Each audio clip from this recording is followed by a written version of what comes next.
In Lebanon, in a recent escalation of tensions, Israeli forces have launched airstrikes against the southern suburbs of Beirut.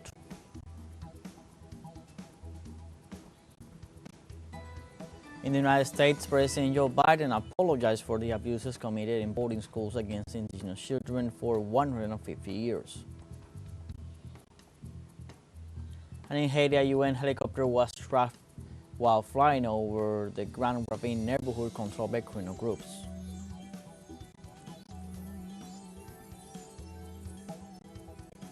Hello, welcome to From the South. I'm Luis Alberto Matos from the TeleSUR studios in Havana, Cuba. We begin with the news.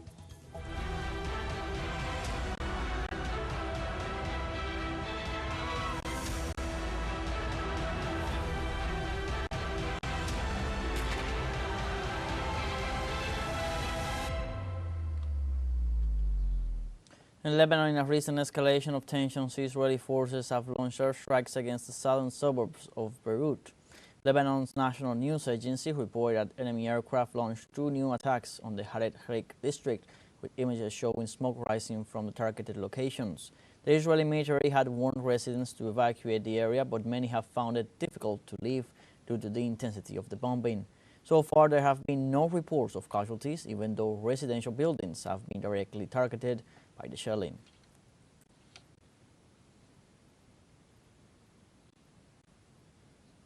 Palestinian resistance Hamas called for a massive protest to condemn the Israeli occupation and the crimes committed in the occupied territories. The Palestinian resistance movement urged the international community, especially the Arab and Islamic nations, to show solidarity with the Palestinian cause and to reject the genocidal acts against the Palestinian people. Hamas also denounced that the Israeli offensive has claimed the lives of at least 42,847 Palestinians and has left more than 100,000 injured. In this regard, the international community condemns the Israeli offensive and calls for a march in the Gaza Strip in order to stop the war and the Israeli invasion.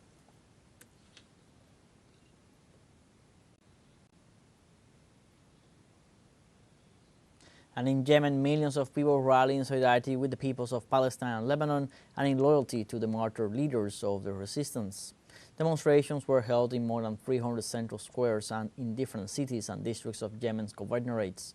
The participants carried Yemeni and Palestinian flags, freedom banners and resistance flags, in addition to pictures of martyred leaders and posters condemning the crimes against humanity committed by the Zionist army. And the leader of the Iranian Revolution, Ayatollah Sayyid Ali Khamenei, expressed his condolences for the martyrdom of the leader of the Lebanese resistance, Sayyid Hashem Safi al-Din. Khamenei pointed out that Hezbollah once again protected Lebanon against the threats of the Israeli regime.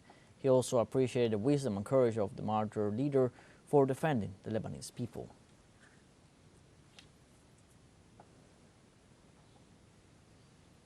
And Iran's air defense successfully intercepted an Israeli aggression against military centers in Tehran. The Iranian integrated air defense system reported limited damage to several areas following the Zionist regime's action. The defense ministry said investigations are still underway to determine the extent of the damage. In turn, the ministry assured that the Israeli aggression was carried out despite repeated warnings from the Iranian government.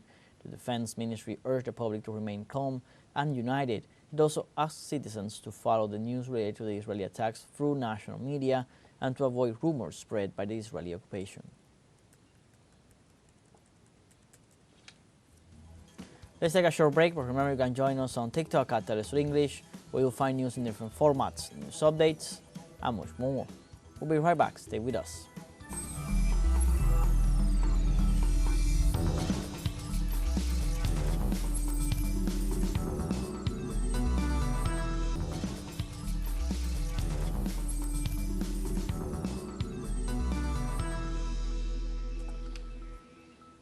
Welcome back. In the United States, President Joe Biden apologized for the abuses committed in boarding schools against indigenous children for 150 years. Biden presented an apology on Friday for the atrocities committed with the kidnapping of thousands of indigenous children who were placed by the state in schools where they were abused and forced to forget their culture. During a speech in the Gila River Indian community in Arizona, Biden called the system imposed by the government one of the most horrific chapters in the history of the United States. It's important to remember that for over a century, the United States operated hundreds of boarding schools across the country to put indigenous children through a forced adaptation to the culture of the European settlers, including their conversion to Christianity. Then the federal government mandated the removal of children from their families and tribes, launching what's called the Federal Indian Boarding School era. Over a 150-year span, 150 years, from the early 1800s to 1970, one of the most horrific chapters in American history. We should be ashamed. A chapter that most Americans don't know about. The vast majority don't even know about it. Quite frankly, there's no excuse that this apology took 50 years to make. The Federal Indian Boarding School policy, the pain it has caused, will always be a significant mark of shame, a blot on American history.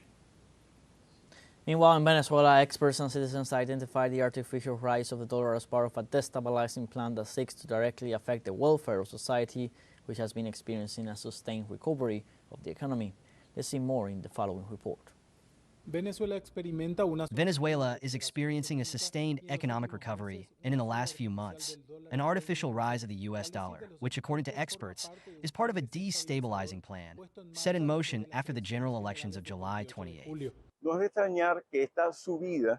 It is not surprising that this rise in the price of the dollar also has to do with the destabilization process, because if we remember recent history,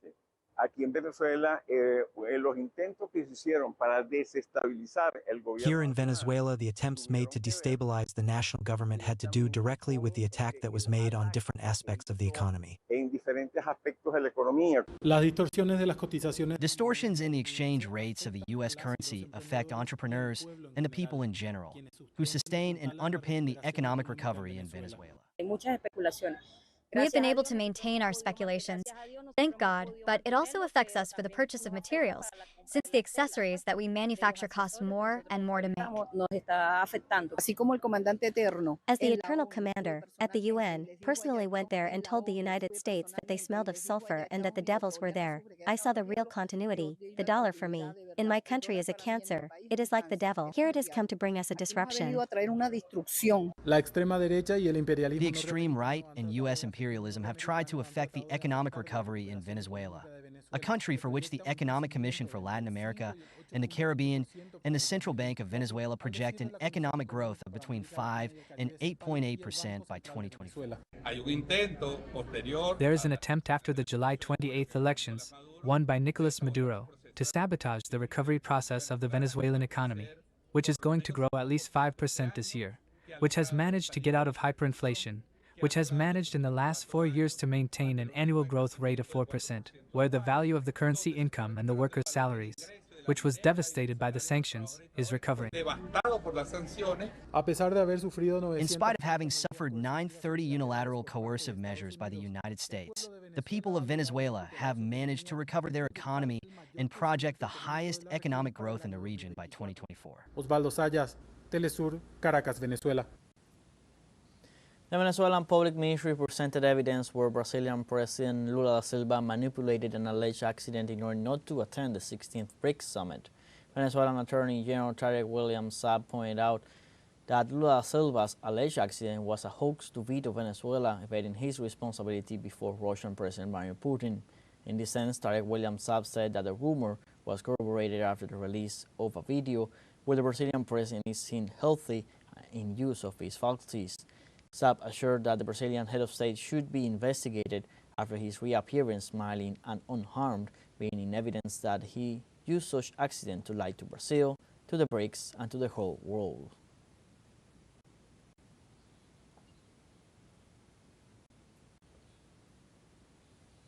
And in Venezuela, the President of the National Assembly, Jorge Rodriguez, condemned the incitements of hatred from the far right and the illegal financing granted by the United States with money from stolen state companies such as Citgo. During the meeting of the Special Commission for the Revision of the Electoral Laws in the state of Anzoátegui, Rodriguez reiterated that if in the future the far right wants to do politics in the country, it will have to do it without calling for hatred as dictated by the Venezuelan constitution. Likewise, the president of the Venezuelan parliament emphasized that the activity that gathers more than 24 political organizations has the objective of promoting the correct fulfillment of future electoral events and the protection of citizens. ¿Usted quiere hacer política? Venga, haga política. You want to do politics, come and do politics. You cannot call for violence. You cannot call for invasions. You cannot call for hatred. You cannot have fascist expressions. You cannot receive money from foreign governments. That is what hurts them the most, because they are financed by the United States Agency for International Development, because they are financed by supposed non-governmental organizations that are not non-governmental organizations, but they are international organizations to finance political extremism, because they are financed by the money they stole from Citgo. And we really have to regulate this, because the penalties that a political party receives, for example, because it is financed by a foreign government that is hostile to the country, are ridiculous. The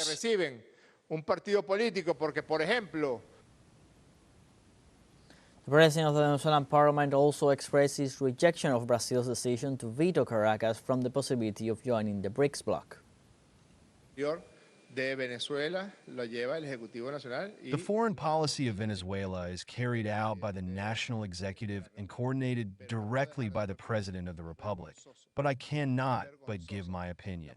It is shameful the position of Brazil, the remnants of Bolsonarism that we find in the palace of Delta Maraqui in our brother Republic of Brazil. Venezuela has always been generous. Venezuela has always been supportive and will continue to be so.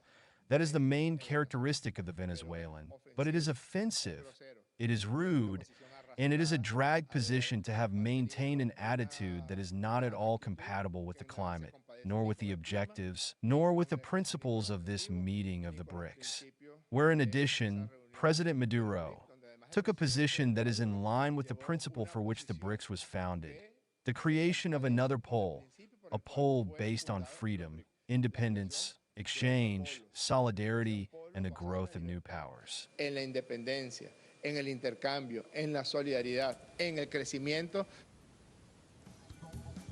We now have a second short break coming up, but before we invite you to visit our YouTube channel at TeleSUR English, there you'll be able to rewatch our interviews, top stories, special broadcastings, more.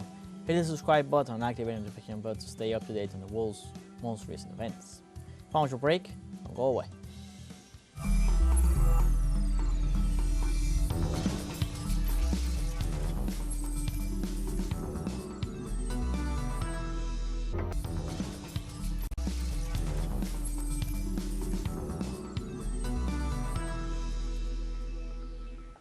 Welcome back.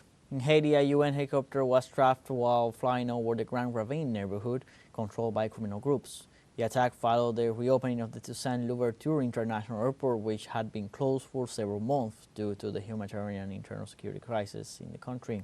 According to a UN source, the aircraft carrying 18 people took off from Port-au-Prince and landed safely back in the capital.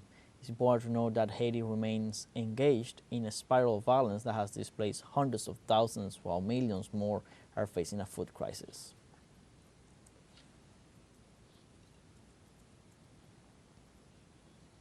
And in Colombia, the Inter-American Conference of Ministers of Labor took place, where issues that affect the development of workers were addressed. More details in the following report.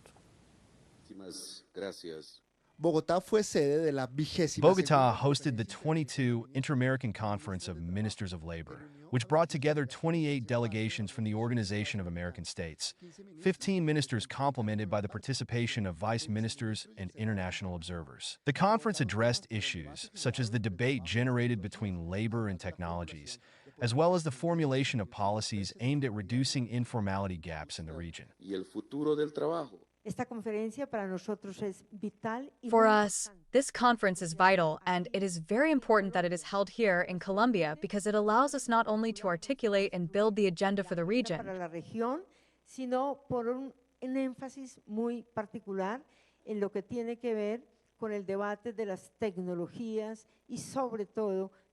but also because of a very particular emphasis on the debate with technologies, and above all, the articulation between education, training, and work. And we also have a big point that is the motto of this conference, the future of work in the Americas cementing peace, social justice, and climate action. Cimentando la paz, la justicia social y la acción climática. Un problema estructural abordado fueron los altos. A structural problem addressed was the high rates of informal labor. According to the International Labor Organization, out of a universe of 282 million employed people in the region, 50% are in informal labor. For trade unions, this is explained by the neoliberal policies implemented by right-wing governments in Latin America and the cyclical changes in alternative or leftist governments that do not allow the consolidation of a policy that benefits these sectors. For Latin America, it is evident that we are still a long way from achieving those labor rights, and I am not only saying this for Colombia but for the rest of Latin America where unfortunately, with the comings and goings of democratic governments and ultra-right governments, they are definitely taking away part of those labor rights as well. I think the case of Brazil and today Argentina are the most emblematic of all. Hoy, Argentina.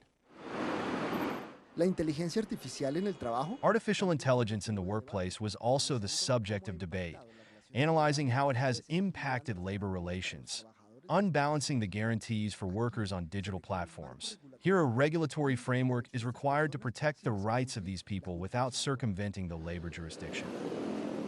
On a normal day for us, we start the workday at 7 or 8 a.m. working until 6 or 7 p.m. So we do not work an 8-hour shift. For us to even achieve a goal of 100,000 pesos, we have to work a minimum of 12 to 14 hours straight, exposing us to the rain, to the traffic.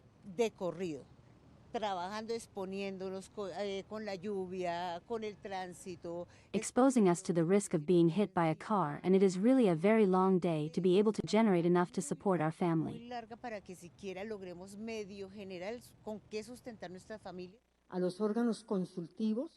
This conference ended with the appointment of Colombian Labor Minister Gloria Inés Ramirez as president of this organization. She stressed the importance of increasing the minimum wage for Colombians as negotiations approach. The meeting also brought up the need to promote and prepare a global charter on labor rights that would establish common minimum standards on aspects that affect all countries. Hernán Darío Tobar Gaitán, TeleSUR, Bogotá, Colombia. De las Américas, de manera que The Panama Canal has reported a historic milestone, earning record annual revenues of nearly $5 billion for the fiscal year, despite significant challenges posed by the severe drought. Exacerbated by El Niño phenomenon, the drought led to record low water levels, forcing the canal to restrict vessel transits from 39 to 24 ships per day. Despite this reduction, the canal handled 511.1 million tons of cargo, slightly less than the previous year. The Canal Authority delivered $2.5 billion to the Panamanian government, the highest amount ever received. This according to the canal administrator, Ricardo Vázquez, in a news conference.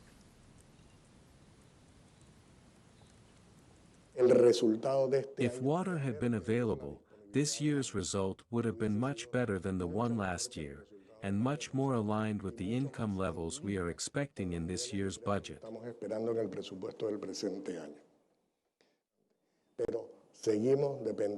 We still depend on the rain. The reservoirs will give us tools to manage it better, but we still depend on the rain.